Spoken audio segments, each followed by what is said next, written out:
Assalamualaikum warahmatullahi wabarakatuh. Perkenalkan, nama saya Salsabila Nugraha Purnama. Pada video kali ini, saya akan menjelaskan mengenai materi PPKN bab 5, yaitu mewaspadai ancaman terhadap kedudukan Negara Kesatuan Republik Indonesia. Pembahasan yang pertama yaitu menelaah ancaman terhadap integrasi nasional. Apa itu integrasi nasional? Integrasi nasional adalah usaha dan proses mempersatukan perbedaan-perbedaan yang ada pada suatu negara, sehingga tercipta keserasian dan keselarasan secara nasional. Nah, kemudian sebenarnya apa yang menjadi ancaman terhadap integrasi nasional? Ancaman bagi integrasi nasional bisa datang dari dalam maupun dari luar negeri, dalam berbagai aspek kehidupan seperti ideologi, politik, ekonomi, sosial budaya, dan pertahanan dan keamanan. Ancaman tersebut biasanya berupa ancaman militer dan non-militer. Berikut penjelasan secara singkat mengenai ancaman terhadap integrasi nasional. Yang pertama, ancaman di bidang ideologi. Saat ini kehidupan masyarakat Indonesia cenderung mengarah pada kehidupan liberal yang menekankan pada kebebasan individual. Hal ini sebagai akibat dari era globalisasi. Globalisasi ternyata mampu meyakinkan masyarakat Indonesia bahwa liberalisme dapat membawa manusia ke arah kemajuan dan kemakmuran. Akan tetapi, pengaruh yang diambil justru yang bernilai negatif, seperti gaya hidup yang diliputi kemewahan, pergaulan bebas, dan sebagainya. Hal tersebut tentu saja apabila tidak diatasi akan menjadi ancaman bagi kepribadian bangsa Indonesia yang sesungguhnya. Yang kedua, ancaman di bidang politik. Ancaman di bidang politik dapat bersumber dari luar maupun dalam negeri. Dari luar negeri, ancaman di bidang politik dilakukan oleh suatu negara dengan melakukan tekanan politik terhadap Indonesia. Intimidasi, provokasi, atau blokade politik merupakan bentuk ancaman non-militer dalam bidang politik yang seringkali digunakan oleh pihak-pihak lain untuk menekan negara lainnya. Sedangkan ancaman dari dalam negeri dapat berupa penggunaan kekuatan dalam bentuk pengerahan massa untuk menumbangkan pemerintah yang berkuasa. Bentuk lainnya yaitu separatisme. Separatisme ini sulit dihadapi dengan menggunakan kekuatan militer.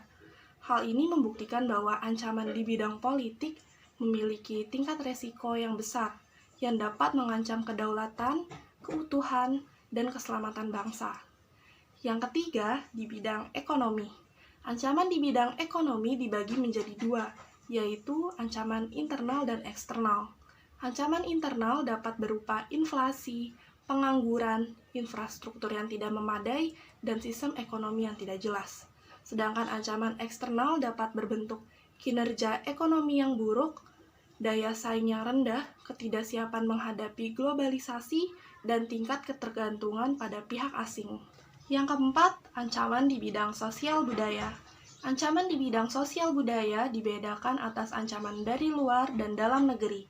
Ancaman dari dalam negeri didorong oleh isu-isu kemiskinan, kebodohan, keterbelakangan, dan ketidakadilan. Isu-isu tersebut menjadi titik pangkal timbulnya permasalahan seperti separatisme, terorisme, kekerasan, dan bencana akibat perbuatan manusia. Isu tersebut akan mengancam persatuan dan kesatuan bangsa. Selanjutnya, ancaman dari luar negeri yang timbul sebagai akibat pengaruh negatif globalisasi. Di antaranya, munculnya gaya hidup konsumtif yang selalu mengkonsumsi barang-barang dari luar negeri. Yang kedua, munculnya sifat hedonisme, yaitu kenikmatan pribadi dianggap sebagai suatu nilai hidup tertinggi. Yang ketiga, adanya sikap individualisme, yaitu sikap selalu mementingkan diri sendiri, serta memandang orang lain tidak ada dan tidak bermakna. Yang keempat, semakin memudarnya semangat gotong royong, solidaritas, kepedulian, dan kesetiakawanan sosial. Yang kelima, semakin memudarnya nilai-nilai keagamaan dalam kehidupan bermasyarakat. Yang kelima, ancaman di bidang pertahanan dan keamanan. Wujud ancaman di bidang pertahanan dan keamanan pada umumnya berupa ancaman militer. Ancaman militer adalah ancaman yang menggunakan kekuatan bersenjata dan terorganisasi yang dinilai mempunyai kemampuan membahayakan kedaulatan negara, keutuhan wilayah, dan keselamatan segenap bangsa. Ancaman militer dapat berupa agresi, pelanggaran wilayah, pemberontakan bersenjata, sabotase, spionase, aksi teror bersenjata, serta ancaman keamanan laut dan udara. Pembahasan yang kedua yaitu strategi mengatasi berbagai ancaman terhadap Ipolexosbudhankam dalam membangun integrasi nasional. Yang pertama, strategi mengatasi ancaman di bidang ideologi dan politik. Ada 4 hal yang selalu dikedepankan oleh globalisasi dalam bidang ideologi dan politik, yaitu demokratisasi, kebebasan, keterbukaan, dan hak asasi manusia. Keempat hal tersebut oleh negara adidaya dijadikan standar atau acuan bagi negara-negara lainnya yang tergolong sebagai negara berkembang. Bangsa Indonesia harus mampu menunjukkan eksistensinya sebagai negara yang kuat dan mandiri, namun tidak meninggalkan kemitraan dan kerjasama dengan negara-negara lain dalam hubungan yang seimbang, saling menguntungkan, menghormati, dan menghargai hak dan kewajiban masing-masing. Untuk mencapai hal tersebut, bangsa Indonesia harus segera mewujudkan hal-hal sebagai berikut. Yang pertama, mengembangkan demokrasi politik. Yang kedua, mengaktifkan masyarakat sipil dalam arena politik. Yang ketiga, mengadakan reformasi lembaga-lembaga politik agar menjalankan fungsi dan peranannya secara baik dan benar. Yang keempat, memperkuat kepercayaan rakyat dengan cara menegakkan pemerintah yang bersih dan berwibawa. Yang kelima, memperkuat posisi Indonesia dalam kancah politik internasional. Yang kedua, strategi mengatasi ancaman di bidang ekonomi. Pertama, sistem ekonomi dikembangkan untuk memperkuat produksi domestik untuk pasar dalam negeri, sehingga memperkuat perekonomian rakyat. Yang kedua, pertanian dijadikan prioritas utama, karena mayoritas penduduk bermata pencaharian sebagai petani. Industri-industri haruslah menggunakan bahan baku dari dalam negeri, sehingga tidak bergantung pada impor dari luar negeri. Yang ketiga, diadakan perekonomian yang berorientasi pada kesejahteraan rakyat. Yang keempat, tidak bergantung pada badan-badan multilateral seperti IMF, Bank Dunia, dan WTO. Yang kelima, memperkuat kerjasama dengan sesama negara berkembang untuk bersama-sama menghadapi kepentingan negara-negara maju. Yang ketiga, strategi mengatasi ancaman di bidang sosial budaya. Banyak faktor yang mungkin menimbulkan perubahan sosial. Di antaranya yang memegang peranan paling penting ialah faktor teknologi dan kebudayaan. Faktor-faktor itu dapat berasal dari dalam maupun luar negeri. Biasanya yang berasal dari luar lebih banyak menimbulkan perubahan. Pengaruh dari luar yang perlu diperhatikan adalah hal-hal yang tidak menguntungkan serta dapat membahayakan kelangsungan hidup kebudayaan nasional.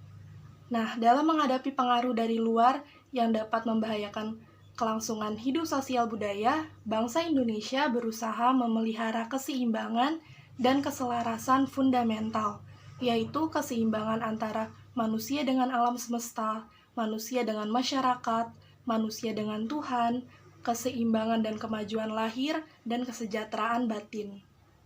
Yang keempat, strategi mengatasi ancaman di bidang pertahanan dan keamanan. Undang-Undang Dasar Negara Republik Indonesia tahun 1945 telah mengatur strategi pertahanan dan keamanan bangsa Indonesia dalam mengatasi ancaman militer. Pasal 30 ayat 1-5 Undang-Undang Dasar Negara Republik Indonesia menyatakan bahwa tiap-tiap warga negara berhak dan wajib ikut serta dalam usaha pertahanan dan keamanan negara. Yang kedua, usaha pertahanan dan keamanan negara dilaksanakan melalui sistem pertahanan keamanan rakyat semesta oleh Tentara Nasional Indonesia dan Kepolisian Negara Republik Indonesia sebagai kekuatan utama dan rakyat sebagai kekuatan pendukung. Yang ketiga, Tentara Nasional Indonesia terdiri atas Angkatan Darat, Angkatan Laut, dan Angkatan Udara sebagai alat negara yang bertugas mempertahankan, melindungi, dan memelihara keutuhan dan kedaulatan negara. Yang keempat, Kepolisian Negara Republik Indonesia sebagai alat yang menjaga keamanan dan ketertiban masyarakat, bertugas melindungi, mengayomi, dan melayani masyarakat, serta menegakkan hukum. Sekian video penjelasan mengenai materi mewaspadai ancaman terhadap kedudukan Negara Kesatuan Republik Indonesia. Semoga bermanfaat. Terima kasih. Wassalamualaikum warahmatullahi wabarakatuh.